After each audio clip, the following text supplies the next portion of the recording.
Hi, I'm Danny Nightmare. I'm Gravy Movie. And we're going to go see Pet Sematary, the remake, in case you thought we were going to see the original. We've seen that lots of times, and it's really great. It's actually one of my favorite Stephen King adaptations. I have to say, it's one of the scariest movies I've ever seen, too. Like, Zelda, girl creeps me out. Yeah, I was actually quite petrified of both Pet Semataries when I was a kid. Even the second one scared me when I was a kid. It's actually the last movie I think scared me as a kid. But the first one scared the crap out of me. The second one, I don't know, they have an eerie feeling to them. And like Gage cuts the back of his heel. Oh, I love it when he's like, no fear. Yeah, but just when he slices Herman Munster's heel, it just always makes me cringe. That's like one of those scenes in, like, even when I watch it today, like, my foot kind of goes up. It's a great movie, and I feel like it's an underrated movie. Watched it recently, and I'd say some of the effects don't quite hold up, sadly, but overall, I still love that movie. And I've been avoiding trailers for this one. Mary Lambert, great female director. Yes. And it was when they started actually filming in Maine. They filmed that movie really close to Stephen King's actual house. And it feels like Maine when you watch it, unlike a lot of Stephen King movies that are supposed to feel like Maine. Yeah, so a lot of things going for that movie, and we love that movie. Now, what about this movie, though? Well, Danny has been very good about avoiding the trailers and the poster and the marketing. I'm not a fan of the marketing because they've made a very big change that I feel changes the story quite a bit, and I think I would have rather that been a surprise instead of being spoiled for me in the poster and the trailers. Not a fan of that. I'm not opposed to the change that they made, though, and I'm willing to give it a shot. I think so far from what I've seen in the trailers that it has a really nice look to it. Like, it looks like it's filmed really nice. It might be a little too glossy. I don't know. I know the lead guy in it, he was in Winchester, and I think he was one of the better parts of that. I think his name's Jason Clarke. Yeah, I didn't care for Winchester too much, but he was a great actor. I felt like he was a little underrated in that movie, when the rest of the movie was weak. He was actually pretty strong. So I'm looking forward to him as the dad in this. I mean, still sad we can't get Bruce Campbell, but it's a little late now. But John Lithgow, like, I did see the teaser trailer when it first launched a long time ago, and it showed me that John Lithgow was going to be in this movie, and that got me a little excited for it. So I've been trying to avoid everything since. I think John Lithgow is going to be great. I think Jason Clarke's going to be great. So far, everything looks pretty good. I'm nervous about Zelda because that's going to be really hard to top. The actor who played her in the original, he did a fantastic job. Very skinny man, but he did a great job. I don't know how you can possibly top that. I think the best thing is probably just to do your own thing. Hopefully it's scary. Hopefully this movie is scary because, like I said, Pet Sematary for me is probably the scariest movie I've ever seen. When I was a kid, that movie gave me nightmares. So I really hope that this does the story justice because I love the book as well. Yeah. Oz the Great and Terrible. Zelda is one of the scariest parts of the whole book and in the first movie. Let's go find out. I'm looking forward to it, hopefully. See you guys soon. Well, we saw reboots of a movie, and we heard a reboot of a song. I don't want to be buried in a pet cemetery. And I don't want to hear this song by any other band than the Ramones. Yeah, okay, well, I'll tell you my thoughts on that. The cover of Pet Sematary by Starcrawler in this movie, not a fan. No, though, I mean, I do get, like, haha, that's a reboot of a movie, let's have a reboot of a song. I get that, but I wasn't feeling it. If anything, maybe that song deserves a Razzie, but not the original. His trivia here being that the original song by the Ramones got a Razzie, which is so sad because it's actually a really great song. They're really unjust, I think. Yeah, I agree. I don't want to go too much into what's different, but there is things that are different. Are we keeping this spoiler-free? Yeah, we're going to keep it spoiler-free. It's a lot different. I mean, even the first movie took liberties. They both have their own thing. They're not exactly like the book, which I know it's hard to cram a whole book into a movie. This movie I felt like went by really fast, though. I felt like it was rushed. Like, they skimmed a lot out, and they would, like, instead of showing you something, you'd hear it in passing, like, just a little thing about it instead. I did like a couple of little Easter eggs. Like, you noticed that they talk about St. Bernard at one point. There's a sign for dairy. Little things like that are fun.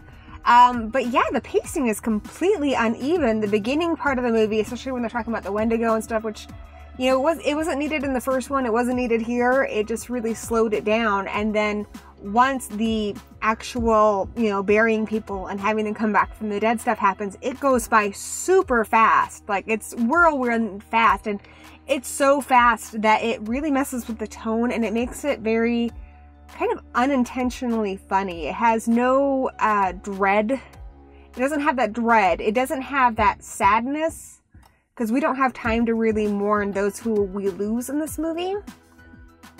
So yeah, the first one I remember, like, when, Gage dies, it just, my heart broke for Louis, and as it just gets worse and worse in the first one, I mean, it was so heartbreaking to watch this family just be torn apart by this horrible circumstance. And I felt that there was so much love, and I felt like the kids were fantastic, and I really felt the relationship between Louis and Rachel, and between Louis and Judd.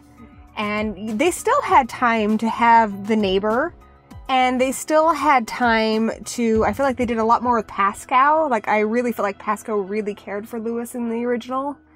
And I also liked that, even though Rachel's family, her parents were assholes, it added this, like, layer of realism to this world.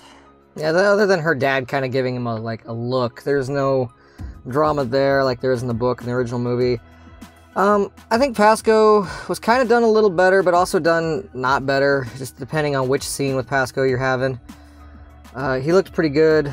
He was a little more kind of what he did in this, was a little more what he did in the book. In the first movie, they kind of added some stuff for him. Some of it was good, some of it I didn't need. He's almost more guardian angel-like, and he has a couple moments that I thought were pretty funny, but I like Pascal a lot in the original. Yeah. Judd, I think John Lithgow is a great actor, and he still acted really well in this movie.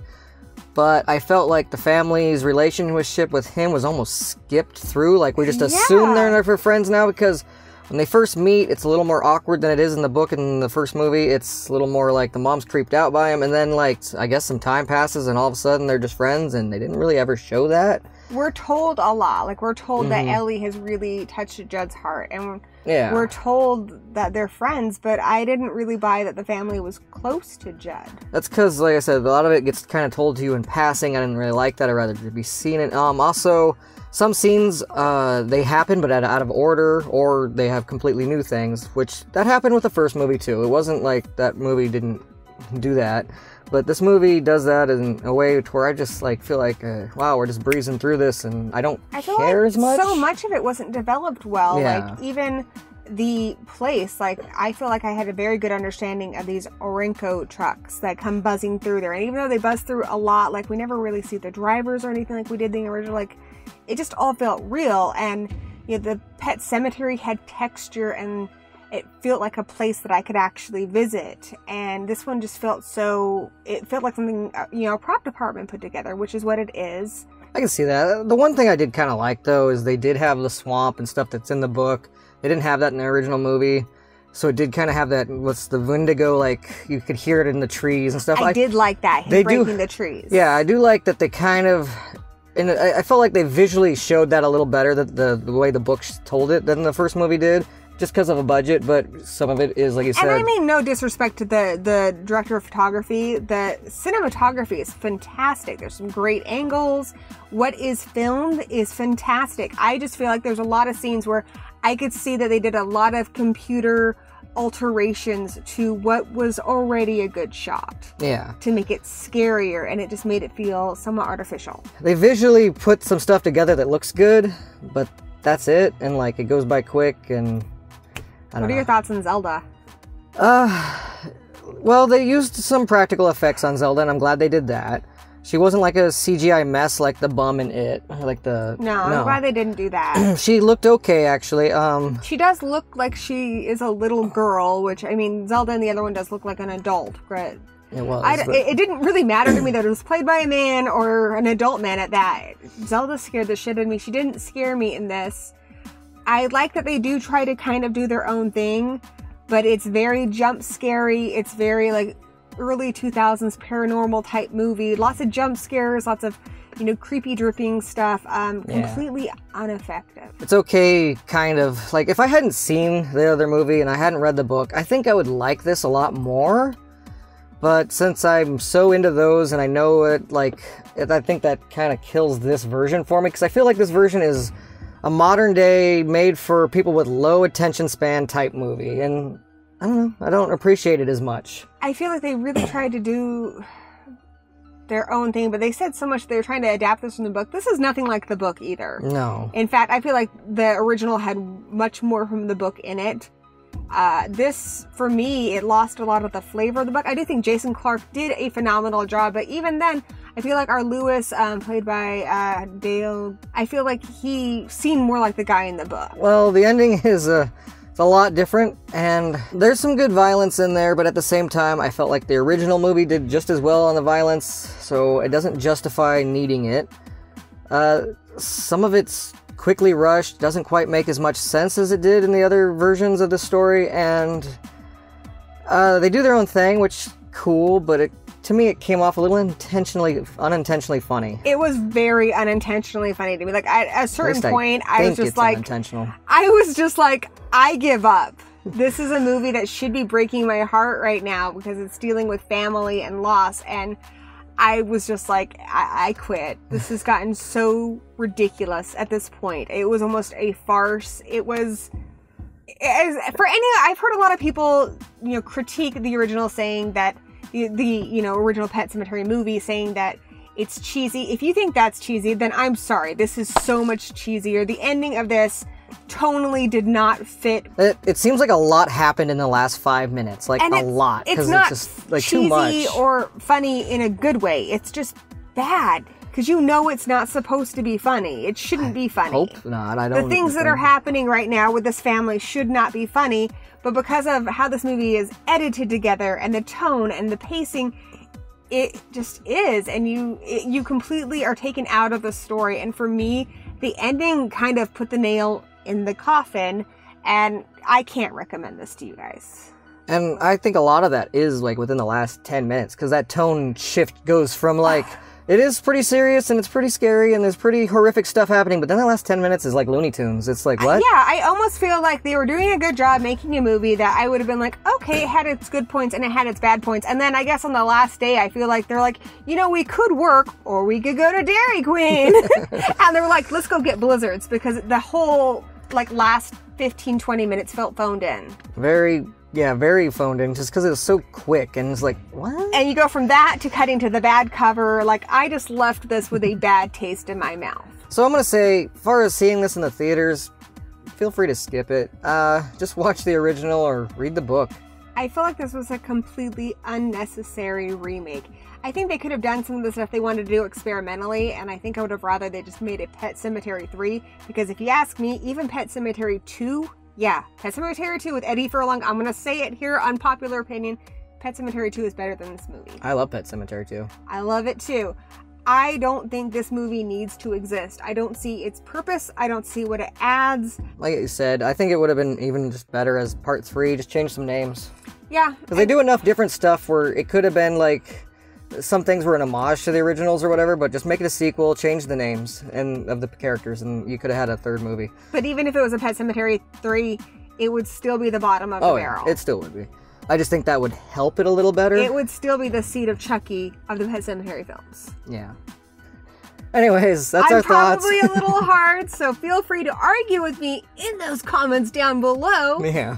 I didn't hate it as much, but I have to agree. That last 10 minutes was just...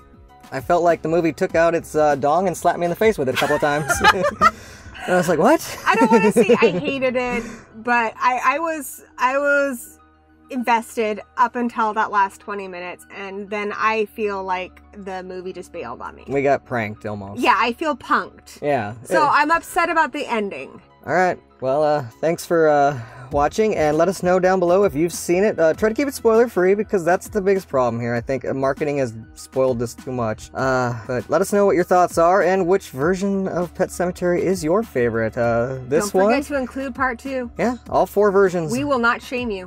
Yeah, I like part 2. Even if you like this one, I won't shame you, because you know what? You like a horror movie, therefore you're cool. Yeah, and maybe you'll find those last 10 minutes to be fun. Maybe you did, and let us know, because maybe in different context I could have found it to be fun too. Yeah, and if you guys enjoy this, I'm really happy for you. It just wasn't for me. It had some really good moments, but that ending. All right, guys. Thanks. Cut. Cut.